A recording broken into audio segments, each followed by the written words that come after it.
네, 안녕하세요. 주홍쿤입니다. 이번 시간엔요, 여사제 카드에 대해서 알아보도록 하겠습니다. 여사제 카드에 대해서 한번 보도록 할 건데요. 일단은 사진 보고 카드 어떤 느낌이 드느냐면은 첫인상은요, 이렇습니다. 여사제. 어떻게 보면은 종교인이기도 하고요, 여자이기도 하죠. 여러가지 키워드들이 많아요. 타로 카드에 뭐 색깔별로 키워드도 있을 거고요, 문양별로 뭐 예를 들어서 동물이라든지 과일이라든지 꽃이라든지 아니면 색깔이라든지 이런 것들의 키워드가 많습니다. 그리고 서양이기 때문에 아무래도 종교적인 키워드도 좀 있다, 이렇게 볼 수 있겠죠. 네, 그리고 여자다, 그리고 사제다, 이렇게 보는 게 일반적이죠. 일단은요, 첫 번째, 온몸을 휘감고 있는 옷을 입고 있습니다. 이 부분은요, 내면에 집중한다는 의미가 있어요. 그리고 옷은 나를 표현하는 수단이기도 하죠. 그죠? 왜냐면 패션이라는 게 내가 어떤가에 대해서 알려주는 부분도 있습니다. 그렇기 때문에 조금은 자신의 이런 행동이라든지 자신의 표현이라든지 이거를 무겁게 나타내는 부분이 있다고 볼 수 있어요. 조금은 행동이 가벼운 사람은 아니다, 내가 무거운 사람이다, 이런 부분을 가지고 있다, 이렇게 볼 수 있죠. 두 번째, 오므리고 있는 자세입니다. 손을 이렇게 양손을 해서 오므리고 있죠. 이랬을 때 이게 무엇이냐, 이러면은 정적인 자세입니다. 그리고 내향적이고 내면적임을 나타내고 있어요. 그렇게 마찬가지로 무거운 행동을 하고 있다, 이렇게 이해하시면 좋을 것 같아요. 이게 타로 공부하시는데 도움이 된다, 이렇게 볼 수 있고요. 세 번째, 눈은 정면을 응시하고 있습니다. 물론 첫 번째 이런 옷에 대한 키워드 때문에 눈이 가려져 있긴 하지만 그런 키워드를 가지고 있어요. 정면을 응시하며 맑은 눈을 가지고 있는데, 이 맑은 눈이라는 것 자체가 나의 마음을 의미하기도 합니다. 관상학적인 부분에서 봤을 때도 눈은요, 사람의 마음을 의미하고요, 심리적인 부분을 의미합니다. 그렇기 때문에 깨끗한 눈은 총명함을 나타내고요, 직관력을 나타낸다, 이렇게 표현할 수 있겠죠. 그리고 네 번째, 가슴에 십자가 문양이 있다, 이렇게 볼 수 있어요. 가슴에 십자가 문양이 있다, 카드에선 잘 표현이 안 돼 있네요. 그렇지만 이건 무슨 의미냐면은 분열된 곳을 하나로 연결한다, 다른 사람의 마음을 하나로 연결한다, 여러 명이 있을 텐데 그 사람들을 주도하고 관리하고 컨트롤하는 부분에서 의미를 한다, 이렇게 볼 수 있어요. 이 카드 자체가 좀 퀄리티가 좀 떨어진 느낌이 살짝 들기도 하네요, 이 카드만 놓고 봤을 때. 그렇지만 원래 타로 카드도 조금은 그렇게 퀄리티가 좋지는 않다, 이러면서 또 합리화를 한번 시켜보고요. 다섯 번째, TORA라고 적혀있는 두루마기를 들고 있습니다. 지금 이렇게 머무리고 있는 손 위에 뭔가 종이가 있죠. 저기에 TORA라고 써 있어요. 이게 뭐냐면은 율법서입니다. 이 종교라는 게 결론적으로 뭐냐면은 뭔가 룰이 있어요. 종교마다 그 해당하는 이런 이치, 예를 들어서 어떤 신이라고 하면은 그 신에 대한 법률이 있겠죠. 그죠? 그거는 가정도 마찬가지고요, 사회도 마찬가지고요, 국가도 마찬가지예요. 그런 룰이 있는데 그 해당하는 룰이다, 이렇게 보시면 될 것 같아요. 이 두루마기가 뭐냐면은 결론적으로 신의 말씀을 알고 그에 따라서 이렇게 살아간다, 그것을 살아가도록 알려준다, 주도한다, 유도한다, 이렇게 볼 수 있죠. 그랬을 때 이 십자가랑 같이 놓고 본다면은 뒤에도 저렇게 기둥에 십자가가 있는데 저게 결론적으로 뭐냐면은 나의 혹은 신의 말씀을 전달한다, 이렇게 볼 수 있죠. 그리고 여섯 번째, 바닥에 놓인 초승달입니다. 바닥에 초승달이 놓여있는데 이걸 밟고 있네요. 이것은 수동적인 여성의 원리를 나타냅니다. 다시 말해서 외부의 에너지를 수용한다, 받아들인다, 이런 느낌이죠. 뭘 받아들이나요? 다른 사람의 말이라든지 행동이라든지 아니면 뭐 고민 걱정조차도 받아들이는 거죠. 받아들여야지 뭔가 듣고 이야기를 해주겠죠. 그럼 뭐 예를 들어서 어떻게 해야 될 상황이라든지 A라든지 B라든지 C라든지 이런 키워드들을 나타냅니다. 그리고 7번째, 왕관을 쓰고 있습니다. 왕관이라고 하는 게 결론적으로 이 뿔 사이에 태양의 원반 그림이 이렇게 있는데 카드엔 잘 표현이 크게 되어 있지는 않아요. 그렇지만 이게 뭘 의미하냐면은 이집트에 여신이 있어요. 이시스라는 모든 여신의 원형인 여신이에요. 어떻게 보면은 여신 중에 여신이다 뭐 이런 느낌인데 결론적으로 그 여신을 나타내는 거죠. 그러니까 여성적인 부분 그리고 이런 정신적인 부분, 그죠? 이런 부분을 나타냅니다. 이게 뭐냐면은 동양으로 봤을 때는 음과 양이 있잖아요. 그랬을 때 중에 음이다. 어떻게 보면은 개수 일간이라고 표현할 수도 있고요. 개해 일주라고 표현할 수도 있는데 결국에 뭐냐면은 이 중에 음을 나타낸다. 그죠? 이런 키워드를 가지고 있어요. 뒤에 저런 검은 기둥과 하얀 기둥을 봐도 알겠지만 그리고 8번째, 장막 뒤에 큰 물이 있습니다. 저건 잘 표현이 되어 있죠. 뒤에 저런 푸른 바닥이 있는데 저게 뭐냐면은 장판이 아니라 물입니다. 저 물은 만물의 근원을 의미하기도 하고요. 반대로 명리학적인 관점에서 수를 의미하는 것도 일맥상통합니다. 물 자체가 지혜의 상징이고요. 현명하고요. 왜? 물이라는 것이 높은 곳에서 낮은 곳으로 흘러가죠. 물은요, 막으면요, 돌아갑니다. 그 정도로 현명한 게 물이에요. 그렇기 때문에 지적이고요. 지혜의 상징이고요. 그건 동서양을 막론하고 일맥상통한다. 이렇게 볼 수 있죠. 어떻게 보면은 진리다. 이렇게 표현하기도 합니다. 그리고 9번째, 2개의 기둥이 있어요. 양옆에 2개의 기둥이 있습니다. 이 2개의 기둥은 뭐냐면은 성경에서 나오는 신전을 2개의 놋기둥, 다시 말해서 색이 하나는 검색이고요. 하나는 하얀색이에요. 이게 뭐냐면은 결론적으로 편협하지 않고 치우치지 않고 모든 것을 포용하는 마음과 태도를 나타냅니다. 다시 말해서 양손에 이렇게 균등하다. 어떤 상황에서 균등하다. 10번째입니다. 10번째는요. 석류와 나무가 그려져 있는 장막입니다. 저 기둥과 기둥 사이에 이렇게 장막이 있어요. 근데 저게 뭐를 의미하냐면 뒤에 막 석류도 그려져 있고 뭐 이런 그림이 그려져 있어요. 물론 그림이 좀 간소화가 되긴 했지만 그렇지만 보이지 않는 것과 보이는 것의 경계다. 이런 느낌이죠. 다시 말해서 석류와 같은 씨앗이 많은 과일은요. 뭐를 의미하냐면은 생명력을 의미합니다. 그리고 석류가 여자한테 좋다는 것은 저 타로 카드만 봐도 나와 있는 작용이에요. 그렇죠? 석류 카드가 이 여자 카드들에 대해서 상당히 많이 나옵니다. 특히나 다음 카드도 마찬가지겠지만 여왕 카드 그런 카드들에서 보면은 석류가 많이 나와 있어요. 이 석류가 의미하는 바는 생명력 그리고 출산이라든지 임신이라든지 이런 키워드들이 많습니다. 여성적인 느낌이죠. 2번째, 여사제 카드의 키워드입니다.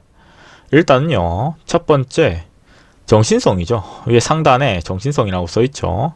이 카드를 통솔 하는 가장 중요한 키워드는 정신성이다. 이렇게 볼 수 있고요. 세분화시켜서 보면은 첫 번째 공감입니다. 주변 사람의 마음을 느낄 수 있다. 이런 느낌이에요. 2번째는요, 포용입니다. 분열을 포용한다. 혹은 치유한다. 이런 느낌을 가지고 있어요. 그리고 3번째는요, 민감함입니다. 보이는 것과 보이지 않는 것이 모두 느껴집니다. 그랬을 때 그런 키워드로 접근해 본다면은 분리와 방어를 할 수 없다. 혹은 본인이 너무 많은 것들이 보이기 때문에 민감하다. 너무 촉이 날카롭다. 이렇게 볼 수 있죠. 그리고 모호함 같은 경우에는 모든 사람의 마음을 고려하다 보니 외부에서 보기에는 모호한 태도를 취할 수 있다. 이렇게 볼 수 있죠.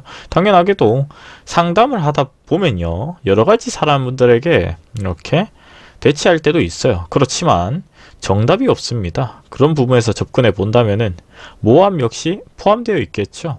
특히나 답을 정해놓고 본인의 해답을 원한다면은 그거는 상담에서 답이 있고 없고가 중요하지가 않아요. 그냥 그 사람이 답을 정해져 버렸는데 의미가 없죠. 그리고 얻어가는 것도 없다. 있다 이렇게 볼 수 있죠. 이건 사주나 타로의 큰 맥락에서 본다면은 전부 다 포함된 부분이에요. 그리고 의료계 역시도, 의사 역시도 마찬가지일 거고요. 교사 역시도 마찬가지일 겁니다. 왜냐하면은 상황에 따라서 이렇게 답이 변할 수도 있고요. 답이 없을 수도 있어요. 모순이 대체로 그렇죠. 어떤 정답과 어떤 정답의 경계는 정답을 맺기 정말 어렵죠. 그리고 그런 상황이 많습니다. 그리고요, 여사제 카드의 키워드는 강사, 선생님, 똑똑함, 의심, 세심함, 초조, 불안, 이런 부분을 가지고 있는 카드다. 이 카드가 나왔을 때 이 사람이 엄청 심리적으로 촉이 좋다라고 표현할 수 있고요. 어떻게 보면은 의심이 많다 이렇게 표현할 수도 있죠. 점수 자체는요, 연애운이나 재물운이 나왔을 때 연애운은 보통이고요. 재물운은 별로 그렇게 좋지는 않아요. 이 상황이란 것 자체가. 그리고 이 카드의 상황별 해석입니다. 일단은요, 장점은 청순하고 정숙하고 절제력이 있고 이상적이고 현명하며 지혜롭습니다. 다시 말해서 지적인 부분에서 상당히 유리하다. 예를 들어서요, 이 카드가 나왔는데 연애운이 어떻게 흘러갈 것인가를 봤을 때 이 사람이 안 좋은 이야기를 한다면은 당신의 촉이 맞습니다 이렇게 들어갈 수도 있고요. 반대로 내가 이런 부분에서 하는 게 맞냐라고 물어봤을 때 당신의 생각이 맞다 이렇게 볼 수 있죠. 왜냐면요, 여사제는 상당히 지적인 카드죠. 그렇기 때문에 본인의 판단에 대해서는 맞다라고 볼 수 있어요. 하지만 반대로 생각이 많은 사람이기 때문에 걱정이라든지 근심이라든지 이런 것도 사소하는 부분이 많아요. 그렇기 때문에 너무 과도한 의심을 하지는 않는지 이런 부분까지도 접근해 볼 필요가 있겠죠. 마찬가지로 단점입니다. 외로움을 느끼고 고독을 하며 생각이 많고 냉정하고 차갑습니다. 당연하게도 머리가 좋은 사람은요, 외로울 수도 있고요. 고독할 수 있습니다. 원래 천재는 외롭고 고독합니다. 본인이 너무나도 날카로운 사람은 다른 사람과의 관계에서 불리할 수도 있고요. 손해를 볼 수도 있어요. 왜냐하면 내가 너무 많이 알고 많이 가지고 있다 보니, 많이 가르쳐주는 입장이고 알려주는 입장이다 보니 유리한 부분은 적죠. 손해를 많이 봅니다. 그러다 보니 사람 관계에서는 조금은 불리하다 이렇게 볼 수 있죠. 그리고 질병을 본다면요, 당연하게도 정신적인 병이라고 볼 수 있겠죠. 우울증이라든지 신경성, 두통 이런 것들이 많고요. 그 다음에는 소화장애, 목디스크, 하체 수술, 교통사고 이런 부분이다 이렇게 볼 수 있죠. 그리고 건강입니다. 몸은 건강하지만 마음을 안정시켜야 됩니다. 당연하게도 심리적인 키워드의 카드인데 육체가 아프다 이렇게 볼 수는 없죠. 당연한 말입니다. 그리고 재물입니다. 금전적으로는 풍족하지만 사업가를 하기에는 너무 착하고 정치가도 못하기 때문에 큰 돈은 없다 이렇게 봅니다. 카드 자체 해석은 이렇게 나왔는데요, 제 생각은 조금 다릅니다. 오히려 심리적인 부분에서 재물은 상당히 따르지만 반대로 육체적인 키워드는 관련이 적다 이렇게 볼 수도 있을 것 같아요. 그리고 애정은 좋은 연인으로 순수하게 사랑하고 독신으로 살면은 외롭게 살아가기도 한다 이런 느낌인데, 제가 봤을 때는 연애운이 좋은 카드는 아니잖아요. 그랬을 때는 조금 더 자기가 배려하고 합리적으로 나아가길 바랍니다. 이렇게 지적인 여성은요, 반대로 계산이 너무 많아서 연애라든지 결혼이라든지 이런 거에 대해서 너무 계산적이다 보니 딜레이가 돼서 나이가 차서 로스가, 손해가 나는 부분도 있어요. 그런 부분에서 접근해 본다면은 너무 생각이 많으면은 결혼에 어려움이 있지 않나, 너무 자신의 가치라든지 혹은 상대방의 가치라든지 이런 것들을 너무 계산하면은 좀 어렵지 않나, 순수하게 사랑만 어떻게 보면은 본다면은 좋겠죠. 이런 식으로 설명은 하지만 실질적으로 한 번뿐인 결혼인데 쉽지는 않겠죠. 하지만 조금은 본인의 욕심을 너무 내지 말고 너무 계산적일 필요는 없다 이렇게 조언 드리고 싶네요.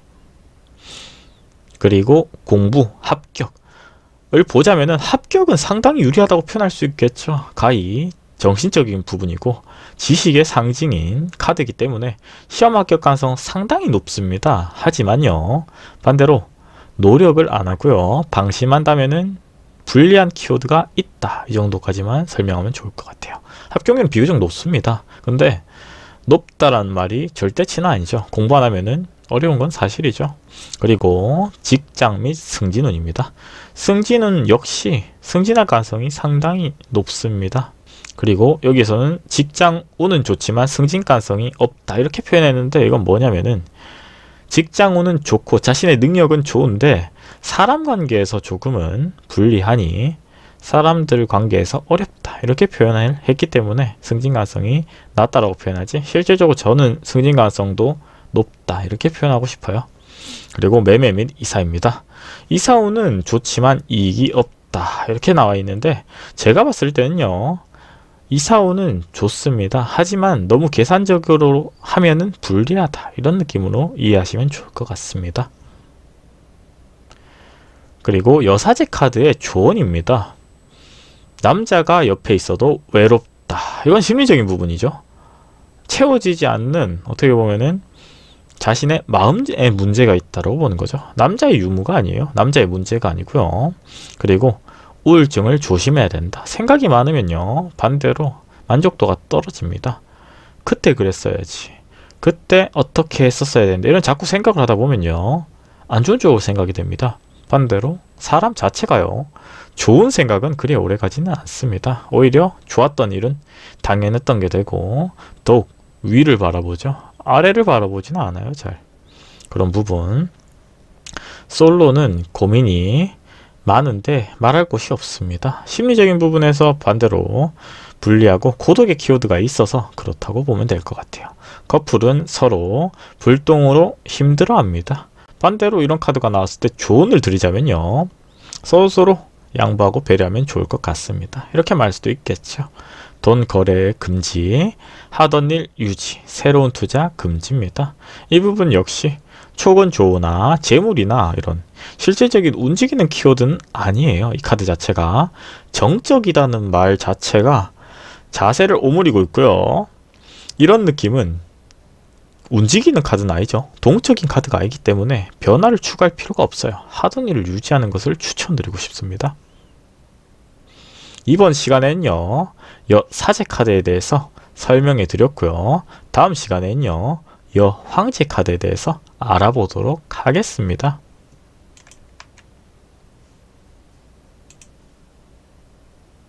구독과 좋아요는 저에게 큰 힘이 됩니다.